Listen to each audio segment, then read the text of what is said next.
ரோகிணி சீக்கிரத்திலே மாட்ட போறாங்க. ஏன்னா, முத்தோட மொபைல எடுத்து அந்த வீடியோவ சத்யா வீடியோ லீக் அவுட் பண்ணது முத்துக்கு தெரிய வந்துடுச்சு. இப்ப ரோகிணியோட நிலைமை என்ன ஆகப் போகுது? சிறகடிக்க ஆசை அடுத்தது எப்படி போகுதுன்னு பார்ப்போம். மறக்காம நமது சேனலை சப்ஸ்கிரைப் பண்ணிக்கோங்க. இந்த வீடியோ உங்களுக்கு பிடிச்சிருந்தா லைக் பண்ணுங்க, ஷேர் பண்ணுங்க. இங்க சுஜிக்கும் ரவிக்கும் நல்லபடியா ஃபங்ஷன் முடியுது. முடிஞ்ச பிறகு பார்த்தீங்கன்னா, சுஜி பயங்கரமா வந்து மீனாவை புகழ்ந்து பேசுறாங்க. எனக்கு இந்த அளவுக்கு ஃபங்ஷன் கிராண்டா நடந்ததே எங்க மீனா தான்.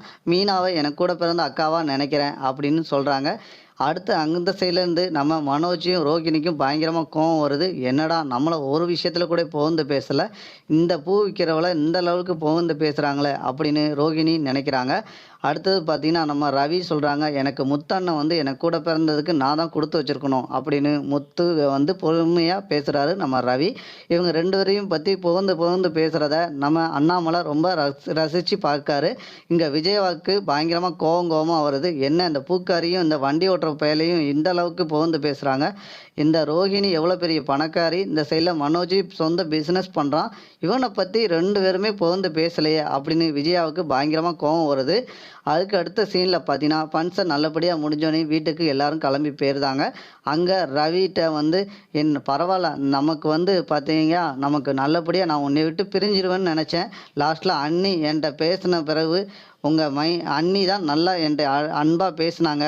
அந்த மீனா எனக்கு பேச பேச பார்த்தேன்னா உங்க கூட திரும்ப நல்லபடியாக மூலம் சண்டை போடக்கூடாதுன்னு எனக்கு இப்போ தான் தோணுது. நான் வந்து அன்றைக்கி யதார்த்தமாக ஒரு விஷயத்த பார்த்துட்டு நான் வந்து உன்னைய தப்பாக நினச்சிட்டேன் அப்படின்னு சுஜி சொல்கிறாங்க.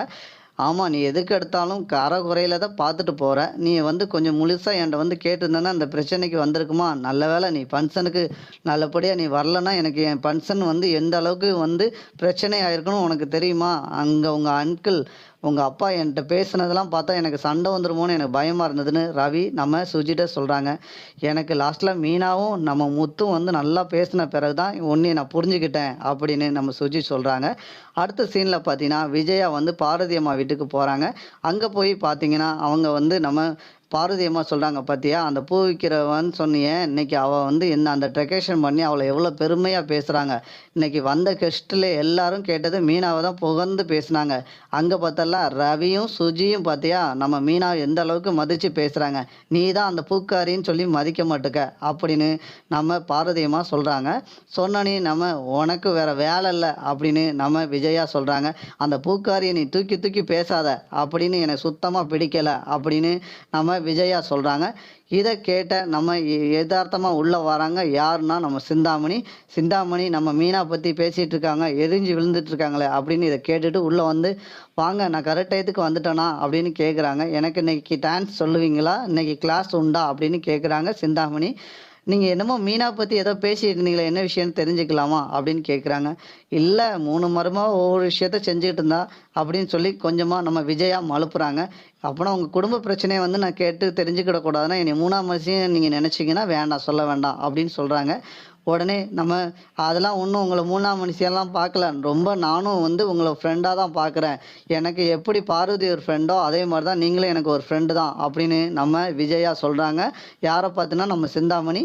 இதுக்கு சிந்தாமணி நமக்கு சாதகமாக இவங்களை விஜயாவை வச்சு நம்ம எப்படியாவது இந்த மீனாவை பழி வாங்கியே தீரணும் அப்படின்னு பிளான் போடுறாங்க.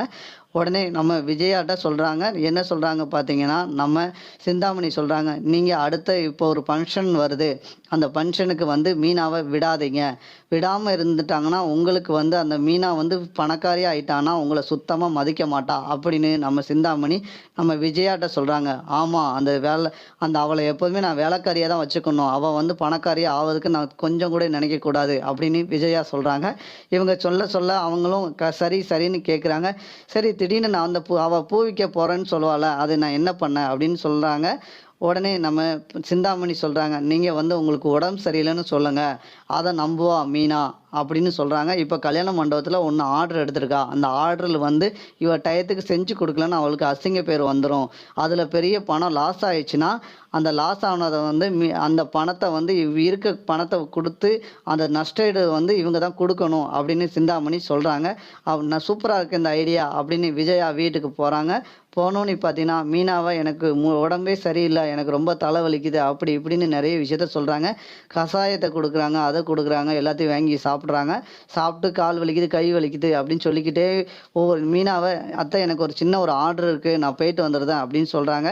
இல்லைம்மா எனக்கு ரொம்ப உடம்பு முடியல, நீ தான் எனக்கு கூட இருந்து என்னை பார்த்துக்கணும் அப்படின்னு விஜயா ஒரு நாடகத்தை போடுறாங்க. உடனே மீனாவும் நம்புகிறாங்க. நம்பி முடிச்சோன்னு பார்த்தீங்கன்னா, நமக்கு இந்த சைட்லேருந்து மீனா வந்து கால் பண்ணி அவங்க லேபர்ஸ்க்கு எல்லாத்துக்கும் நீங்கள் இப்படி டெக்கரேஷனை இப்படிலாம் பண்ணுங்க, அப்படி பண்ணுங்க அப்படின்னு சொல்லி வீடியோ காலில் எல்லாத்தையும் செஞ்சு முடிச்சிருந்தாங்க. செஞ்சு முடிச்சோன்னு பார்த்தீங்கன்னா, இந்த கரெக்டாக பார்த்தீங்கன்னா நம்ம மீனா ஒரு கஷாயத்தை வச்சு ரூமுக்கு திறக்கவும், நம்ம விஜயா வந்து நம்ம சிந்தாமணிகிட்ட பேசிகிட்டு இருக்காங்க. இவங்க என்ன உடம்பு சரியில்லைன்றாங்க, ஆனால் இங்கே ஃபோன் போட்டு யார்கிட்டயோ பேசிட்டு இருந்தாங்களே அப்படின்னு கேட்குறாங்க. உடனே பார்த்தோன்னே இவங்களுக்கு உடம்பு சரியில்லை, நம்மளை இங்கேருந்து போகக்கூடாதுன்னு தான் பிளான் போடுறாங்க அப்படின்னு ஒரு திட்டத்தை போட்டு நம்மளை எப்படியாவது இந்த தொழிலில் வந்து நம்ம வளர்ந்து வரக்கூடாதுன்னு நம்ம அத்தையே நினைக்கிறாங்கன்னு நம்ம மீனாவுக்கு தெரிய வருது. உடனே மீனா போய் என்ன செய்கிறாங்க அப்படின்னு பார்த்தீங்கன்னா, ஒரு வெந்நீர் நல்லா தரன்னு கொதிக்க வச்சு நம்ம விஜயா மேலே ஊற்றிடுறாங்க. என்ன இப்படி ஊற்றுற, உனக்கு கொஞ்சமாக அறிவு இருக்கா அப்படின்னு கேட்குறாங்க நம்ம விஜயா. இதை பார்த்த நம்ம மீனா, அத்தை இப்படி ஊற்றுனா தான் பெயின் உங்களுக்கு இருந்தால் சீக்கிரத்தில் சரியாகும் அப்படின்னு சொல்கிறாங்க மீனா. இதை தெரிஞ்சுக்கிட்ட மீனா வந்து இவங்க யார் பேச்சோ கேட்டுட்டு தான் அந்த விஷயத்த அத்தனையும் செய்கிறாங்க அப்படின்னு இது யாருன்னு கண்டுபிடிக்கணும்னு மீனா நினைக்கிறாங்க. அடுத்தடுத்த எபிசோடு இப்படி தான் நண்பர்களே போக போகுது.